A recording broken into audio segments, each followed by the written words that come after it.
Yang kami hormati para investor, calon investor, peserta, dan semua undangan. Selamat datang pada acara Publix Expos Live dan Publix Live tahun 2023. Assalamualaikum warahmatullahi wabarakatuh. Shalom, Om Swastiastu, Namo Buddhaya, salam kebajikan. Salam sejahtera bagi kita semua. Publix Live merupakan kegiatan rutin tahunan yang diselenggarakan oleh BEI, KPEI, KSE, dan yang didukung oleh OJK sebagai bagian dari rangkaian kegiatan perayaan 46 tahun diaktifkannya kembali pasar modal Indonesia. Pada tahun ini kegiatan Publix Live diselenggarakan sejak tanggal 27 sampai dengan 30 November 2023 dan dilaksanakan secara virtual melalui Zoom webinar. Pemanfaatan teknologi digital untuk Publix Live kami yakini dapat memberikan dampak yang besar terhadap penyebarluasan informasi pasar modal kepada masyarakat. Jangkauan teknologi yang ada memungkinkan masyarakat dari seluruh wilayah di Indonesia mendapatkan akses yang sama untuk memperoleh informasi terkini mengenai pasar modal Indonesia tentunya. Selain itu, program dan konsep ini sejalan dengan langkah OJK dan SRO dalam melakukan optimalisasi transformasi digital dan mempermudah investor untuk mendapatkan informasi atas investasi yang sudah dilakukan. Bapak, Ibu, dan para hadirin yang berbahagia, penyelenggaraan Publix Live ini merupakan langkah untuk memfasilitasi perusahaan tercatat dalam memenuhi peraturan pencatatan Bursa Efek Indonesia yang mewajibkan perusahaan tercatat untuk melaksanakan public expose sekurang-kurangnya 1 kali dalam setahun. Selain itu, tentunya juga dapat dimanfaatkan untuk menyampaikan aksi korporasi atau rencana perusahaan yang akan dilakukan ke depannya dalam rangka menjaga kepercayaan investor untuk terus berinvestasi pada saham perusahaan. Lebih lanjut, kegiatan Publix Live juga diharapkan dapat memfasilitasi masyarakat sebagai investor dan calon investor dalam mendapatkan informasi mengenai perkembangan perusahaan. Dalam kegiatan ini, Bapak Ibu dapat menggali informasi yang komprehensif terkait fundamental saham sebagai salah satu faktor yang membentuk keputusan investasi. Analisis fundamental berperan penting dalam probabilitas kesuksesan kita ketika berinvestasi saham. Dengan melakukan analisis fundamental, diharapkan Bapak Ibu dapat melakukan valuasi saham berdasarkan kinerja keuangan, kondisi ekonomi perusahaan, kondisi sektor dan industri terkait, serta analisis ekonomi makro dan mikro yang berpengaruh terhadap kinerja perusahaan, sehingga dapat melakukan penyusunan strategi investasi secara bijaksana. Semoga dengan adanya kemudahan mengakses informasi oleh masyarakat luas dalam memahami kinerja perusahaan tercatat, dapat semakin meningkatkan kepercayaan masyarakat untuk berinvestasi di pasar modal Indonesia yang kedepannya dapat berdampak pada peningkatan likuiditas pasar dan jumlah investor. Akhir kata, kami mengucapkan selamat mengikuti kegiatan Publix Live ini. Semoga kegiatan berjalan lancar dan sukses, serta dapat memberikan nilai tambah dan manfaat bagi perusahaan tercatat, investor dan calon investor, dan tentunya bagi kita semua. Terima kasih. Wassalamualaikum warahmatullahi wabarakatuh. Maju terus pasar modal Indonesia. Selamat siang Bapak dan Ibu hadirin sekalian. Assalamualaikum warahmatullahi wabarakatuh. Salam sejahtera untuk kita semua. Shalom, Om Swastiastu, Namo Buddhaya, salam kebajikan. Kami ucapkan terima kasih kepada Bapak dan Ibu yang telah hadir dalam acara Publix Expos Live 2023 dalam rangka 46 tahun diaktifkannya kembali pasar modal Indonesia. Perkenalkan Bapak Ibu, saya Kezia 7 dari IDX Channel yang akan memandu sesi Publix Expos Live kali ini. Pada sesi ini akan diisi oleh PT Jasa Armada Indonesia Tbk atau yang dikenal dengan kode perdagangan IPCM. Bapak dan Ibu, PT Jasa Armada Indonesia Tbk telah tercatat di Bursa Efek Indonesia sejak 22 Desember tahun 2017. Bergerak di bidang usaha jasa penyelenggaraan dan pengusahaan jasa kapal, penumpang, barang, dan kegiatan jasa terkait dengan kepelabuhan sehingga perseroan masuk ke dalam sektor infrastruktur. Dan untuk itu, mari kita simak terlebih dahulu video company profile berikut ini.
Baik, Bapak dan Ibu peserta, izinkan kami menginformasikan bahwa peserta Public Expose Live 2023 dilarang untuk merekam dan menyebarluaskan sesi Public Expose ini tanpa izin resmi dari Bursa Efek Indonesia. Selanjutnya, hadirin yang kami hormati, telah hadir di hadapan Bapak dan Ibu peserta, yakni manajemen dari perseroan. Untuk itu, izinkan saya menyapa yang pertama kepada Ibu Shanti Puruhita selaku Direktur Utama. Selamat siang Ibu Shanti. Para pemirsa. Terima kasih Ibu Shanti. Selanjutnya izinkan kami menyapa yang kedua kepada Bapak Muhammad Iqbal selaku Direktur Armada dan Operasi. Selamat siang Pak Iqbal. Selamat siang Mbak Kenzia, selamat siang Bapak Ibu sekalian. Salam sehat Pak Iqbal. Selanjutnya izinkan kami menyapa kepada Ibu Reni Delvianti selaku Direktur Keuangan dan SDM. Selamat siang Ibu Reni. Selamat siang Mbak Tesya, selamat siang Bapak Ibu semua. Baik, terima kasih kepada Bapak dan Ibu manajemen. Selanjutnya Bapak dan Ibu peserta, selama acara berlangsung jika ada pertanyaan kami persilahkan Bapak dan Ibu peserta untuk dapat menyampaikan pertanyaan melalui fitur Q&A yang tersedia di layar Zoom dengan menyertakan nama dan asal penanya yakni Bapak dan Ibu peserta. Yang selanjutnya nanti akan kami bacakan pada sesi tanya jawab setelah pemaparan dari perseroan. Untuk itu langsung saja kita akan menyimak pemaparan dari perseroan kepada Bapak dan Ibu manajemen. Kami persilahkan. Baik, terima kasih Mbak Kezia. Bapak dan Ibu sekalian, kami dari PT Jasa Armada Indonesia Tbk merupakan bagian dari Pelindo Group yang bergerak di bidang marine service. Kita bisa mulai ke pemaparan, minta tolong bahannya. Baik, seperti Bapak Ibu ketahui sambil kita tunggu paparannya, oke, baik, bahwa sebagai anak perusahaan dari Pelindo II dahulunya sebelum merger, maka tahun 2021 kami telah merger dan saat ini dari Pelindo telah terbagi menjadi 4 subholding di mana kami masuk ke dalam subholding Marines. Dilihat dari profil perusahaannya, kami adalah sebuah perusahaan yang bergerak di bidang jasa pemanduan dan penundaan, jasa pengelolaan kapal dan jasa kemaritiman lainnya. Dibentuk sejak tahun 2013 dan kemudian go listing di tahun 2017 untuk terbukanya. Dan sejak tahun 2017 sampai dengan sekarang, kami telah melaksanakan prospektus yang ada pada saat IPO, yaitu dengan membangun infrastruktur dan suprastruktur kami diantaranya adalah kami membangun 4 armada baru sampai dengan saat ini dan juga ada 1 kapal sedang dalam pengerjaan. Baik, kita next. Struktur perusahaan. Seperti tadi kami sampaikan bahwa setelah Pelindo 1, 2, 3, 4 merger menjadi Pelindo Group, maka kami berada di bawah subsidiaries Pelindo Jasa Maritim yang bergerak di bidang Marine Services. Kode kami adalah IPCM. Untuk struktur kepemilikan, dapat kita lihat bersama bahwa kami dimiliki oleh 76,89% sahamnya oleh Pelindo Jasa Maritim yang merupakan subholding dari Pelindo. Dan kemudian 0,11%-nya dipegang oleh PT Multi Terminal Indonesia, serta 23%-nya dipegang oleh Public. Next. Kami kenalkan profil manajemen kami dari Dewan Direksi dan Dewan Komisaris.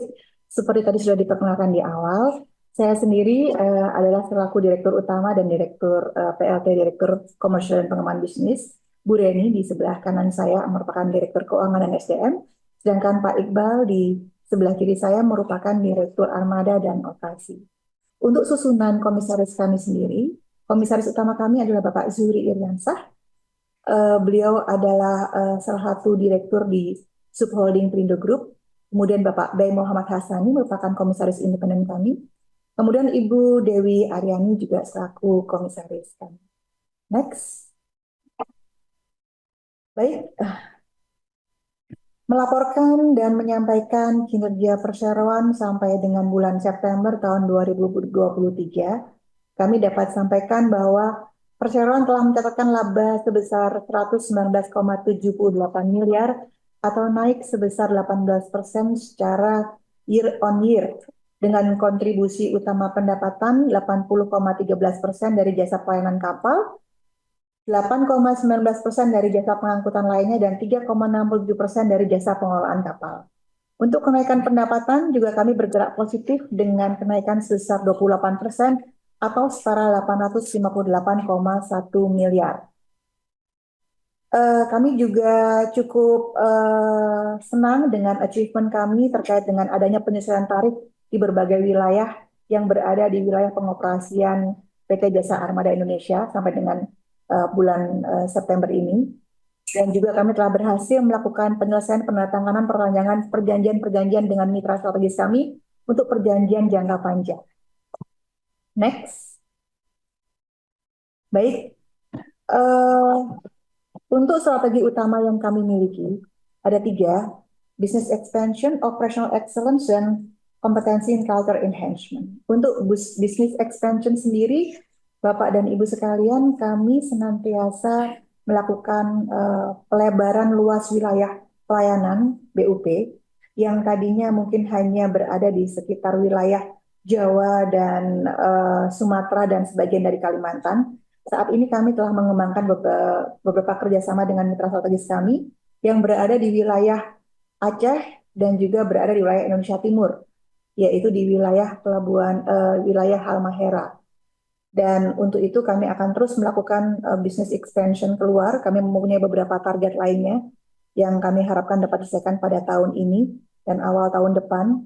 Dan dengan model bisnis yang expansion yang seperti itu, kami harapkan kami tetap bisa sustain berada di jalurnya bisnis ini dan dapat bisa bermitra dan bekerja sama dengan para BUP lainnya. Untuk operational excellence, kami senantiasa melaksanakan berbagai macam transformasi, baik transformasi digital, transformasi operation, transformasi SDM, nanti akan dijelaskan lebih lanjut oleh Bu Reni dan Pak Iqbal.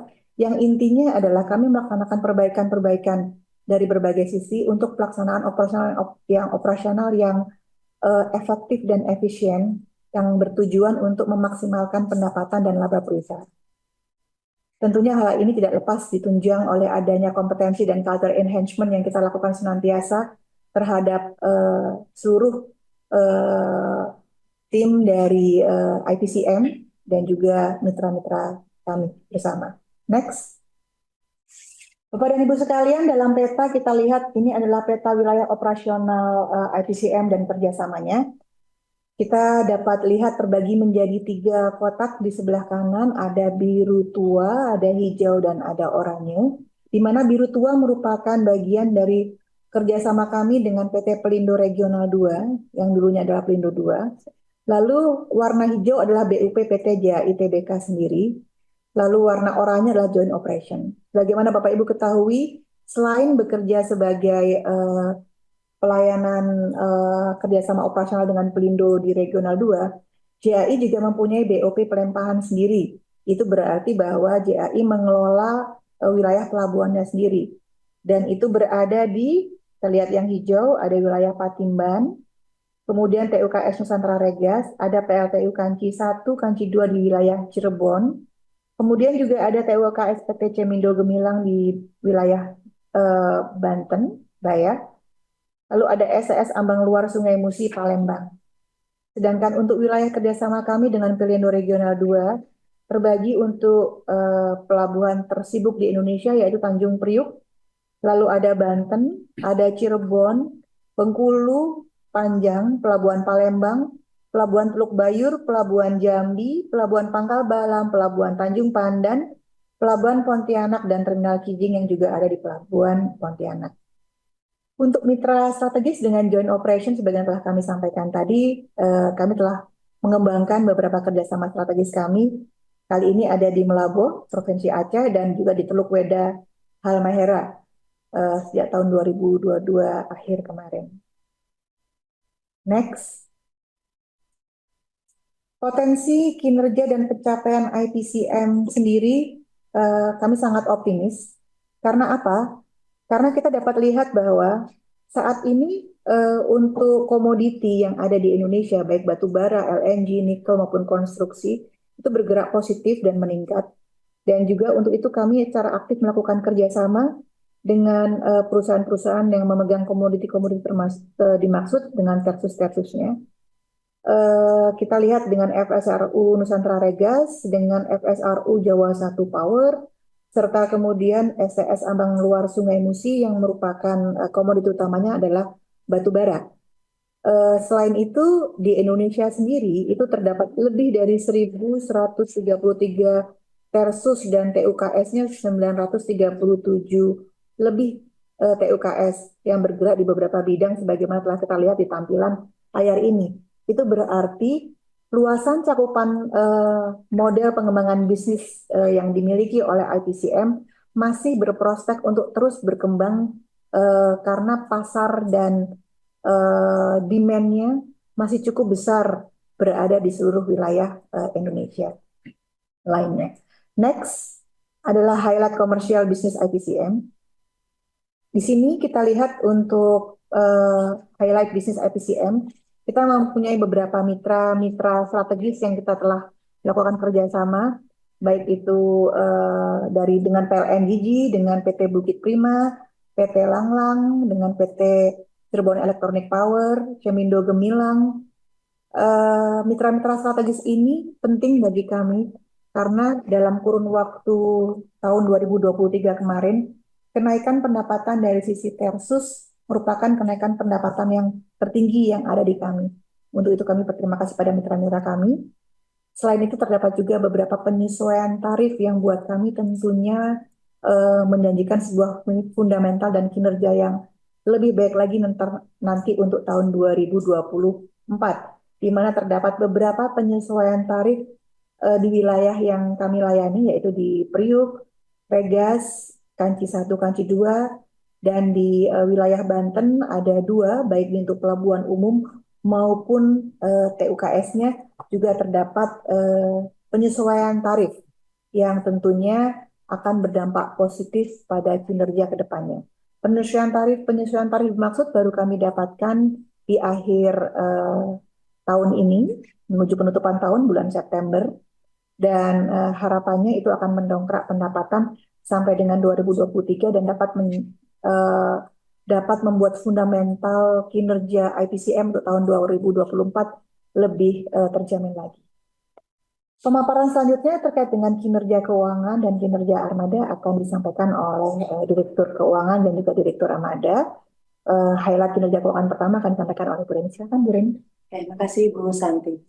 Baik Bapak Ibu sekalian, di sini bisa dilihat bahwa capaian performansi keuangan dari IPCM sampai dengan triwulan 3 tahun 2023. Di sini Bapak Ibu bisa lihat bahwa secara keseluruhan angkanya positif semua.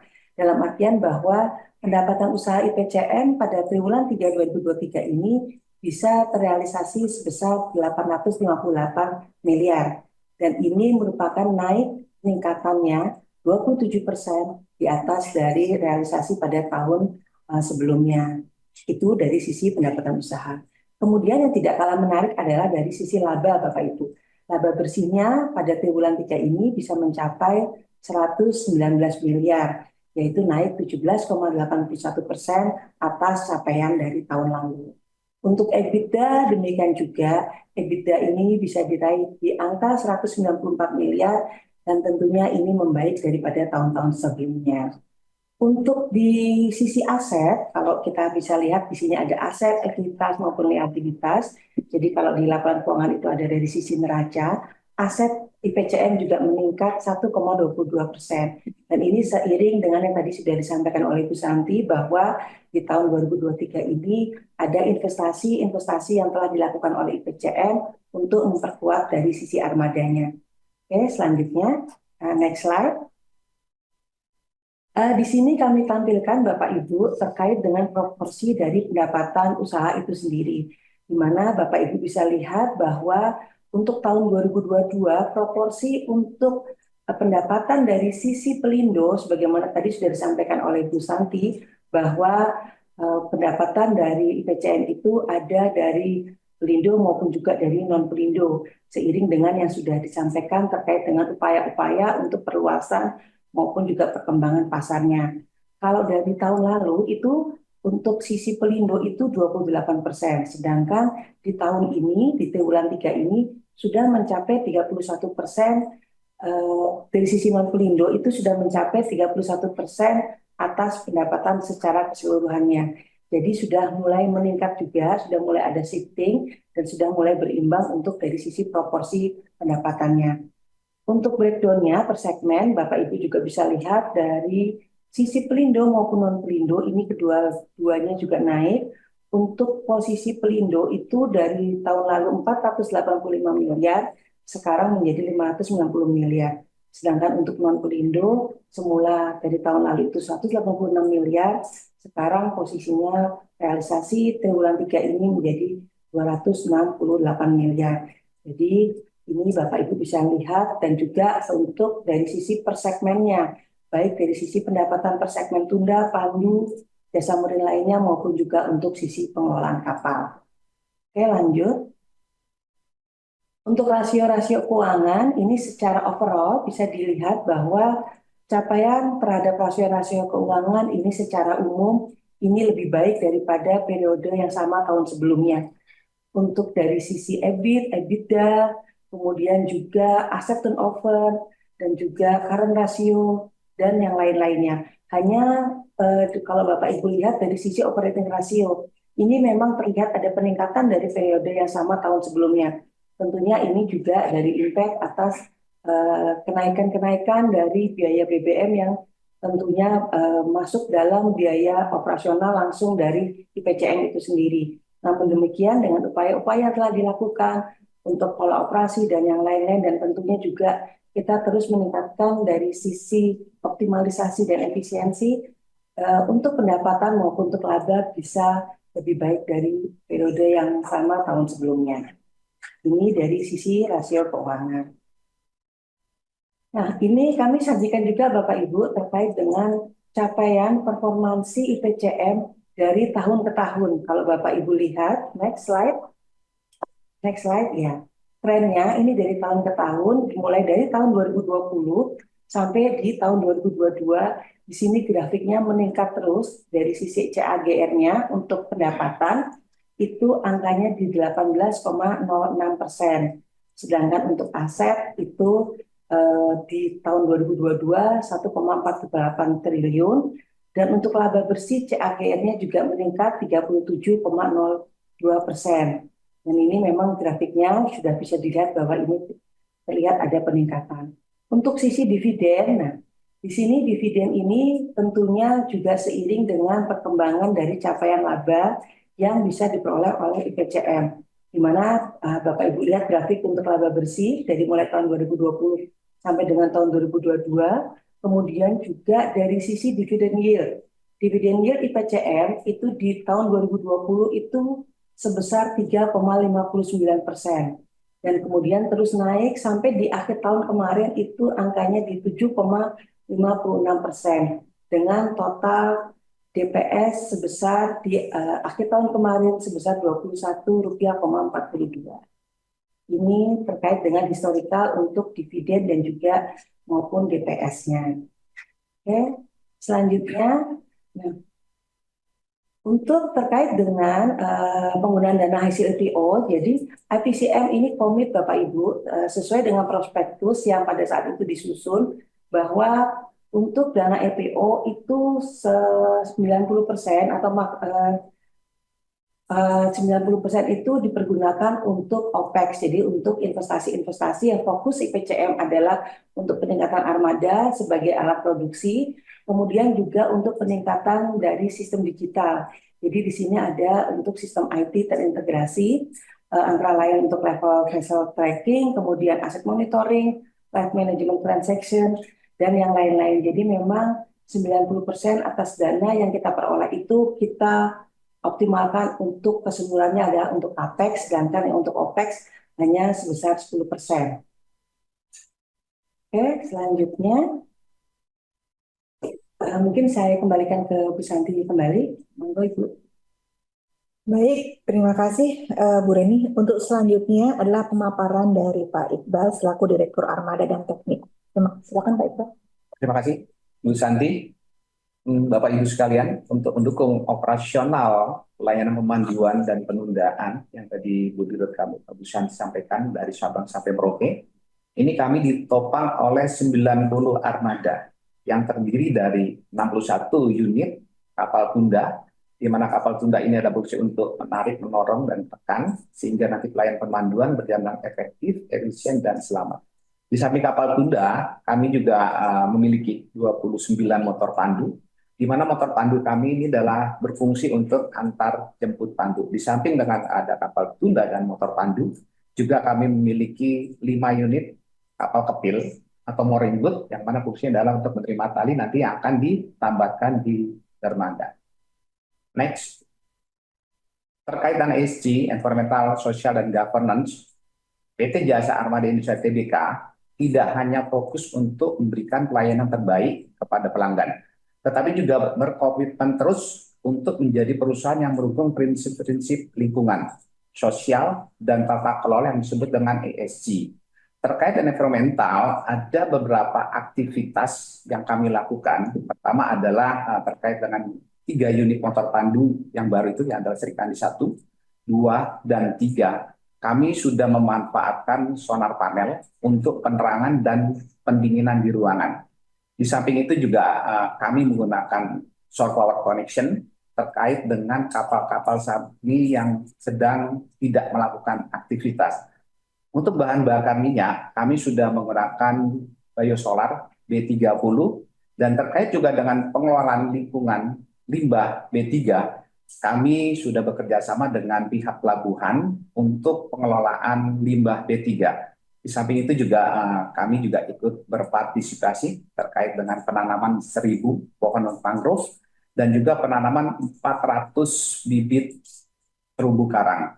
Untuk sosial, ada beberapa aktivitas yang kami lakukan, adalah salah satunya adalah kita lakukan pengembangan UMKM untuk tenun dan anyaman di daerah Adora, tepatnya di Nusa Tenggara Timur, dan kami juga dari Pelindo ikut dalam program Pelindo Mengajar, di mana DAI mendapatkan 2 tempat, yaitu pertama dari SMK PT PAL dan kedua dari SMK Negeri 1 Batu Malang.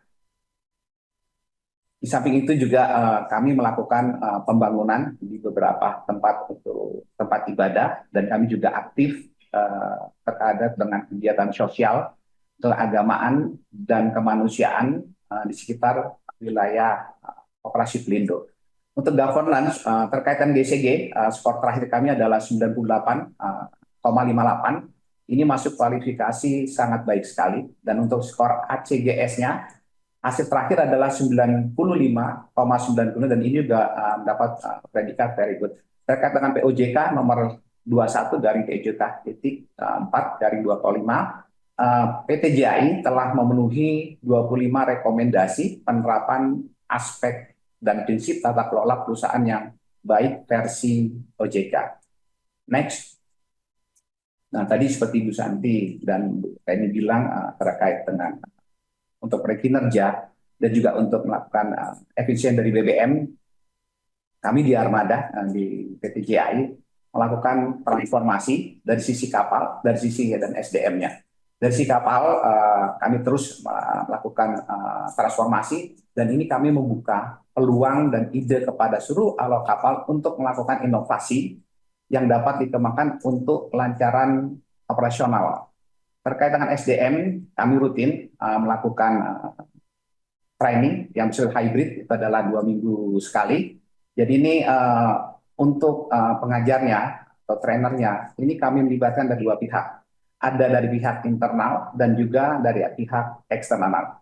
Untuk memastikan bahwa kru kapal kami itu adalah kondisi fit, jadi sebelum mereka ke atas kapal, setiap pagi, setiap jam 8, kami melakukan pengukuran yang terdiri dari saturasi, pengukuran juga tensi, dan pengukuran dengan jantung. Dan jika ini dinyatakan bahwa awak kapal itu sudah layak, barulah awak kapal itu bisa melakukan aktivitas di atas kapal. Trans BBM juga kami lakukan, di mana ada beberapa hal yang kami lakukan. Pertama adalah kami melakukan pemanfaatan shore power connection. Kami juga melakukan perbaikan terkaitan pola operasi. Kalau di mobil, kita kenal yang namanya eco driving, di kapal kami juga ngajari eco maneuvering, di mana kami mengajari awak kapal agar dalam maneuvering itu memperhatikan faktor-faktor tidak terlalu banyak menggunakan mesin-mesin yang tidak perlu. Di samping itu juga kami menggunakan teknologi di mana kami pastikan bahwa tidak terlalu banyak awak kapal kami atau kapal kami yang tidak beroperasi. Jadi kami pastikan bahwa jam operasi kapal itu tidak terlalu jauh dengan saat sedang melakukan aktivitas pelayanan penundaan. Next. Nah, ini adalah hasil skor tahun 2003 terkait dengan survei kepuasan pelanggan. Hasil terakhir adalah 4,29 dari 5 skala Richard. Untuk indeks kepuasan pelanggan adalah 4,72 juga dari 5 skala Richard. Dan indeks ketertarikan adalah 4,78 dari skala Richard. Untuk mendukung kinerja PT JAI saat ini ada 6 sistem manajemen yang kami terapkan. Itu adalah sistem ISO 9001, sistem ISO 14001, sistem ISO 45001, ISM Code, sistem manajemen selamat kerja, dan terakhir ada sistem manajemen 31 atau sistem manajemen anti penyuapan. Mungkin itu kami kembalikan ke Bu Dirut. Baik, terima kasih Pak Iqbal. Wrap up dari kami, ini nanti dapat dilanjutkan ke tanya jawab, tapi intinya adalah dengan fundamental yang bagus, dengan kinerja yang bagus sampai dengan September 2023 ini, kami telah sampaikan kepada publik bahwa PT JAI Tbk tetap berkomitmen dan berusaha untuk mencapai kinerja terbaiknya. Kita akan diskusi lebih lanjut mengenai apa yang akan kita laksanakan untuk mencapai target-target berikutnya. Kami kembalikan ke Mbak Kesia. Terima kasih. Baik, terima kasih Ibu. Terima kasih Bapak dan Ibu dari Manajemen Perseroan atas pemaparan yang telah diberikan. Dan saat ini kita langsung saja masuk ke sesi tanya jawab. Kami telah melihat ada beberapa pertanyaan yang sudah masuk. Akan kami coba bacakan. Yang pertama, dari Bapak Rizky Rahendra dari Bisnis Indonesia. Ada 3 pertanyaan Bapak Ibu. Pertanyaan yang pertama, berapa nilai kontrak angkutan kapal IPCM per Q3 2023? Siapa saja mitra strategisnya dan untuk berapa lama kontraknya?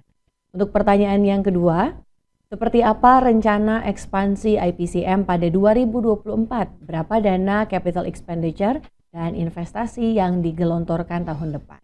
Lalu pertanyaan yang ketiga, bagaimana potensi pembagian dividen dari IPCM untuk pemegang saham? Berapa dividen payout ratio yang direncanakan dan kapan akan dibagikan? Untuk pertanyaan ini kami persilahkan kepada Bapak dan Ibu manajemen. Baik, terima kasih tadi dari Bisnis Indonesia ya. Iya. Baik, kita coba jawab. Berapa nilai kontrak angkutan kapal IPCM per Q3 2023? Siapa saja mitra strategis? Berapa lama kontraknya? Kami punya beberapa mitra strategis untuk itu. Ada Jawa Satu Power, juga ada PLNG. Untuk nilai kontraknya ya berkisar antara 40 M ke atas. Itu mungkin yang bisa kami sampaikan. Lalu untuk dana CAPEX untuk tahun 2024 sekitar 150-an yang akan kami siapkan untuk tahun 2024 CAPEX-nya, yaitu untuk pembangunan kapal baru kami. Dan bagaimana potensi pembagian dividen? Ini kayaknya yang paling ini ya, paling ditunggu pertanyaannya ya. Bagaimana potensi pembagian dividen dari IPCM untuk pemegang saham? Berapa dividen PA Tration direncanakan dan kapan dibagikan? Yang jelas yang bisa kami sampaikan di sini, teman-teman sekalian, ini sepertinya nanya investor ini. Buat calon-calon investor juga, bahwa melihat fundamental kinerja kami yang sesuai dengan target kinerja yang kita rencanakan, sama dengan tahun 2023, maka memang kami merencanakan akan ada pembagian dividen, bagaimana kami lakukan di tahun-tahun sebelumnya. Tapi mengenai berapa dan kapan, sepertinya kita akan mengikuti historis tahun sebelumnya. Kami belum bisa menyampaikan itu saat ini karena kami belum mendapatkan persetujuan dari komisaris hal tersebut. Namun dapat kami sampaikan bahwa pasti akan ada pembagian dividen. Begitu. Mungkin cukup untuk sementara ya. Clue-cluenya bisa lihat di kinerja mungkin ya, Mbak Kezia ya, Bapak dan Ibu sekalian. Kalau kinerjanya kira-kira bagaimana di tahun ini dibandingkan dengan yang tahun sebelumnya ya, mungkin ya kira-kira harapan kami ya kami bisa memuaskan teman-teman investor kami. Gitu. Terima kasih. Baik, terima kasih Bu Shanti. Kita ke pertanyaan selanjutnya dari Bapak William selaku investor. Ada satu pertanyaan, apakah ada lagi komponen rasio keuangan selain 10 rasio yang sudah dijelaskan? Hal ini untuk melihat keyakinan pemegang saham. Untuk pertanyaan ini kami persilahkan kepada Bapak dan Ibu manajemen. Baik, untuk pertanyaan ini sepertinya paling cocok dijawab oleh Bu Dirkyu. Silakan Bu Dirkyu dari Pak William. Makasih ini Pak William. Sebenarnya kami sampaikan 10 komponen rasio ini yang kami anggap sudah cukup untuk mewakili keingintahuan dari para investor gitu ya Pak ya. Jadi justru saya jadi ingin bertanya, kira-kira rasio apa lagi yang masih ya, diinginkan untuk diketahui. Cuman sebagai gambarannya adalah EPCM ini saat ini kita pada saat melaksanakan investasi maupun juga pengembangan pasar masih mempergunakan dana internal. Jadi dana internal kita cukup untuk melaksanakan investasi. Jadi tadi Pak William juga mungkin sudah menyimak juga bahwa kapal-kapal yang dibangun di tahun 2003 ini, kemudian jadi Bu Santi juga sudah sampaikan bahwa kita saat ini juga sedang akan melaksanakan investasi lagi untuk penambahan armada. Dan itu mempergunakan dana internal, Pak. Jadi bisa dilihat berarti kalau misalnya saya mau menggunakan rasio hutang terhadap equity tentunya sangat bagus karena kita hutang jangka panjangnya nggak ada. Jadi sebenarnya 10 rasio ini sudah kami pilih yang kira-kira bisa mengilustrasikan kesehatan dari IPCM gitu ya. Demikian Pak William. Baik, terima kasih Ibu Reini. Kita ke pertanyaan selanjutnya dari Bapak Aditya Himawan. Pertanyaannya adalah apa saja target ekspansi bisnis IPCM pada tahun 2024 di tengah tahun politik? Untuk pertanyaan ini kami persilahkan kepada Bapak dan Ibu manajemen. Baik, terima kasih. Kepada Bapak Aditya Himawan, kami sampaikan bahwa untuk tahun 2024, target ekspansi kami ada organik dan anorganik. Untuk yang anorganiknya akan ada kaitannya dengan rencana pemurnian bisnis yang dicanangkan oleh Pelindo Group. Tapi mohon maaf kami belum dapat sampaikan saat ini. Untuk yang organiknya, seperti tadi sudah dilihat di beberapa slide di awal, bahwa terdapat banyak sekali potensi besar yang berada di wilayah perairan Indonesia untuk optimalisasi pelayanan jasa pemanduan dan penundaan baik untuk di Versus dan TUKS-nya. Dan itu masih sekitar 1000-an lebih. Itu merupakan potensi yang jelas masih ada di depan mata kita. Apakah kita harus berhati-hati untuk tahun politik? Tentunya untuk semua bisnis akan akan melihatnya sebagai suatu hal yang patut untuk menjadi perhatian. Namun kami sepertinya tidak terlalu khawatir karena apa? Bisnis kami adalah bisnis yang erat kaitannya dengan transportasi atau logistik, di mana apapun yang terjadi, baik itu tahun politik atau mungkin yang paling krusial sekalipun yang kemarin tensinya tinggi adalah untuk waktu masa pandemi, kita tahu bahwa pelabuhan-pelabuhan itu tetap beroperasi dengan optimal karena pelabuhan merupakan suatu eh, tempat di mana tidak boleh ada penutupan atau closing. Kita tahu bahwa Indonesia juga membutuhkan pertukaran komoditi. Kalau kita kemarin sempat berpikir kalau closing pelabuhan untuk wilayah luar negeri dan dalam negeri yang ditutup, maka buat Indonesia itu tidak menjadi isu karena pelabuhan-pelabuhan kita melayani baik domestik maupun internasional. Which is itu berarti pelayanan jasa pemanduan dan penundaan yang dilaksanakan oleh IPCM itu masih dibutuhkan dan merupakan unsur yang wajib ada mandatori dari regulasi yang ada di AIN. Mungkin itu sementara. Baik, terima kasih Bu Shanti. Kita ke pertanyaan selanjutnya dari Bapak atau Ibu Shobi dari Kontan. Pertanyaannya ada dua. Yang pertama, apakah target pendapatan dan laba bersih sampai akhir tahun tercapai? Lalu yang kedua, berapa anggaran yang disiapkan untuk capital expenditure tahun depan? Kami persilahkan kepada Bapak dan Ibu manajemen. Ya, baik. Untuk Pak Sobi dari Kontan, nomor 1, apakah target pendapatan dan laba bersih sampai dengan akhir tahun tercapai? Kami optimis Pak, itu tercapai melihat model perekonomian kita yang juga semakin membaik.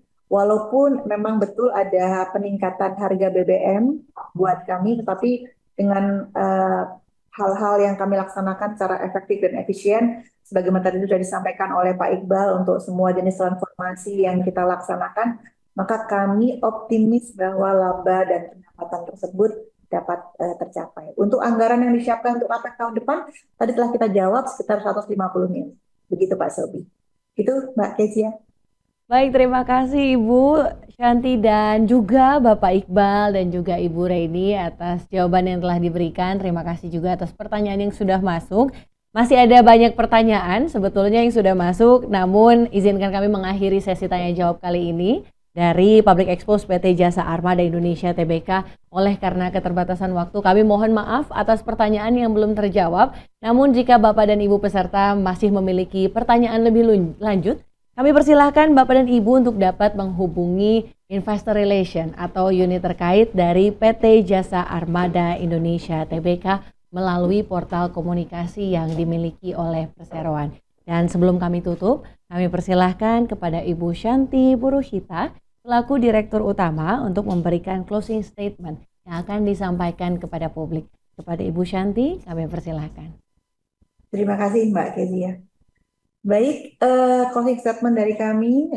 Sebelumnya kami bertiga di sini mengucapkan terima kasih kepada para mitra dan partners yang ada, sehingga kinerja IPCM sampai dengan September 2023 ini dapat sesuai dengan target yang kami harapkan.